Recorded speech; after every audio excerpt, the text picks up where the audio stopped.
Hi guys, welcome to another video another blog. तो आज हम करेंगे अपनी 100 की रिव्यू BS7 मॉडल का, जो हमने चला दी है 1900 किलोमीटर।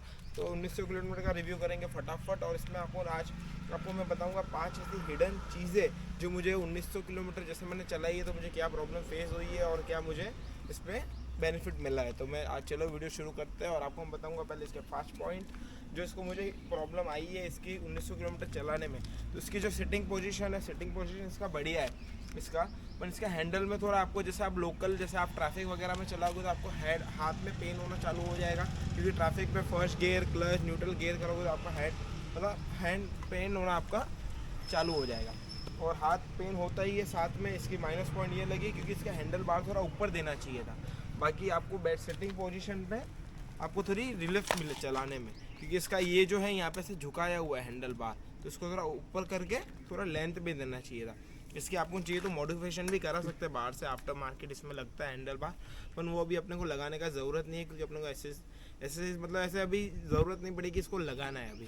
ठीक है, एक तो होगा इसकी हैंडल और सेटिंग की बात। तो इसका 800 मिलीमीटर का इसका इस सेटिंग का वो है, और उसका एलॉय व्हील है। दूसरी इसका सस्पेंशन है, जो आपको खड्डे में जो आता है, जैसे खड्डे में निकालिए, स्पीड में हो गया, नॉर्मल भी हो गए, तो इसका शॉकिंग मतलब ये सस्पेंशन इतना अच्छा नहीं है। स्प्रिंग इसकी क्वालिटी थोड़ी रॉयल एनफील्ड को इम्प्रूव करनी चाहिए, क्योंकि ये रॉयल एनफील्ड बड़ी कंपनी है, इसका नाम है, इतना नाम चाहिए, इसकी इतनी बाइकें सेल हो रही है, और ऐसे छोटे छोटे चीज़ें मतलब बेकार क्वालिटी की डालेगा तो नाम तो रॉयल एनफील्ड का ही ख़राब होता है। तो सेकंड चीज़ हो गई इसकी ये। और थर्ड चीज़ इसका जो इशू आया है मुझे कि इसका इंजन बहुत हीट होता है। जैसे आप नॉर्मल हाईवे पे चला रहे हो या नॉर्मल आप किधर भी जैसे सिटी में भी चलाओगे, तो जैसे आप चलाओगे इसका हीटिंग इशू बहुत आ रहा है इंजन का। जो आप कैसे पैर यहाँ पे रखते हो जैसे गियर डालने के लिए, सेकंड आपका वहाँ पे ब्रेक के लिए यहाँ पे आप जब पैर रखते हो तो वहाँ पे भी आपको ऐसे गर्म फील होता है पूरा, यहाँ पे हीट आपके दोनों पैर में वो होगा फील कि इतनी गर्म हो जाती है ये।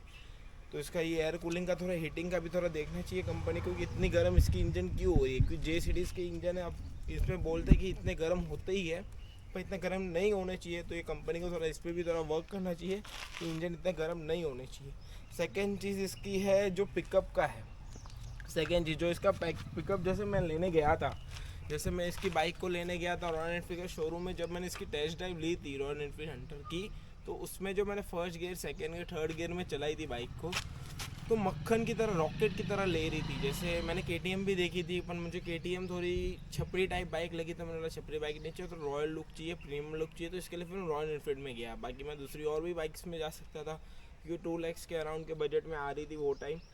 तो दूसरा इसका स्पीड का, हाँ मैं कहा था तो मैं था, जैसे आप मैं गया था शोरूम में, तो उसके टेस्ट ड्राइव जब ली थी, तो टेस्ट ड्राइव में इसकी स्पीड मुझे मिली थी बहुत अच्छी, क्योंकि first gear second gear third gear डालते ही ये 80 पे टच हो रही थी। बोलते ना एक आपको खिंचा रही नहीं थी बाइक, जैसे आप न्यू बाइक लेते हो उसमें आप फर्स्ट सेकंड थर्ड फोर्थ डालोगे तो जो एक बाइक खिंचाती है वैसी खिंचा रही नहीं थी नई बाइक। अब ये बाइक जब मैंने शुरू में नहीं ली थी तो फर्स्ट में सेकंड में थर्ड में थोड़ी दब के चल रही थी। जैसे अपने को फील होता ही है कि भाई अपन जैसे सेकंड गियर थर्ड गियर में चला रहे, जहाँ आपने को ओवरटेक करके इसको स्पीड पिकअप करना पड़ेगा, क्योंकि अगर पिकअप नहीं मतलब ओवरटेक करने जा रहे हो उस पर अगर आपको स्पीड और पिकअप नहीं मिलेगा तो फिर ओवरटेक में आपको रिस्क रहता है आपके ऊपर।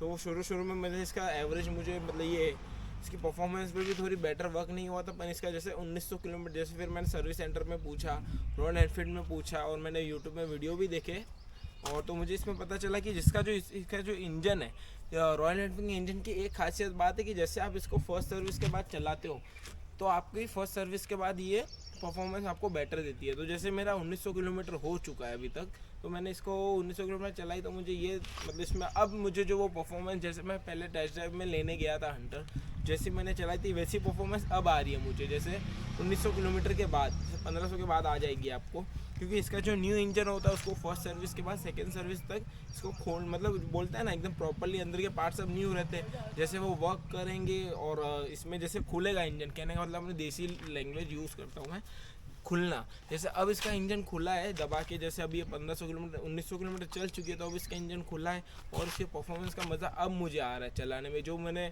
पहले लिया था मैं सोचा यार मैंने गलती तो नहीं की, पर अब मुझे ऐसा कोई फील नहीं हो रहा है कि मैंने कोई गलती की है। तो मुझे ये बाइक तो बहुत अच्छी लगी, पर आपको भी अच्छी लगी। और ये पॉपुलर बाइक है रॉयल एनफील्ड की, इसमें जो बाइक का लुक आता है आपको स्पोर्टी लुक आता है। जैसे आप रॉयल एनफील्ड की हंटर के ये हंटर हो गई, तो दूसरी आप क्लासिक 350 देख सकते थे, पर मैंने भी देख सकता था, पर क्लासिक 350 मुझे जमी नहीं, क्योंकि मुझे चाहिए थी लाइट वेट और नॉर्मल स्पोर्टी लुक। तो ये मेरे स्पोर्टी लुक में भी परफॉर्मेंस में फिट हो रही थी, क्लासी लुक में भी आ रही थी, मतलब स्पोर्टी लुक हो गया, परफॉर्मेंस भी बेटर हो गया। और फर्स्ट ऑफ ऑल प्राइस की भी ये मुझे बढ़िया पड़ी थी। प्राइस भी है 2 लाख के अंदर आती है 184 की। इसमें 3 मॉडल जो मैंने टॉप लिए थे, एक ग्लॉसी कलर वाला लिया था मैंने, मैटी कलर वाला नहीं लिया था।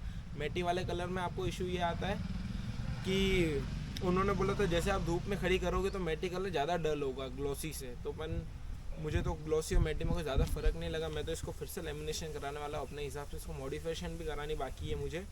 तो यही था मेरा रिव्यू कि भाई आपको अगर लेनी है तो आपकी चॉइस है, क्योंकि यार 2 लाख के बजट में आपको और भी अच्छी बाइकें आ रही है आज की तारीख में। जैसे बजाज ने निकाल दी है, बजाज 400 हो गई, और दूसरी अपनी डोमिनार 400 हो गई। आप वो भी 400 वाले इंजन, सीसी वाले इंजन की भी आप बाय कर सकते हो।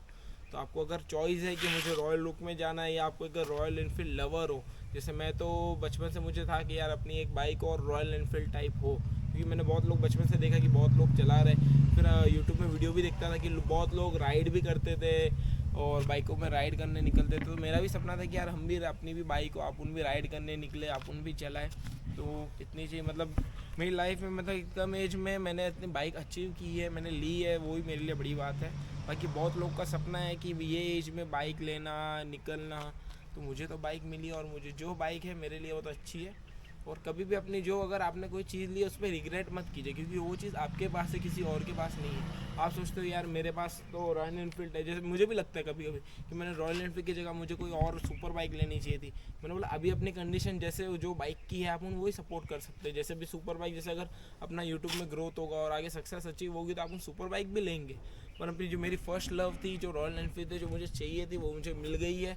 उसका एवरेज का भी मैं एक वीडियो बनाने वाला हूँ। और इस पर जो मैंने सिरामिक कोटिंग की थी, वो कोटिंग भी फेड हो गई है। तो सिरामिक कोटिंग कहाँ से करानी चाहिए, आपको क्या है, उसका भी सोल्यूशन मैं आपको दूंगा अगले वीडियो में। तो उसके भी वीडियो आने वाले हैं, तो वो भी वीडियो आप देखिए।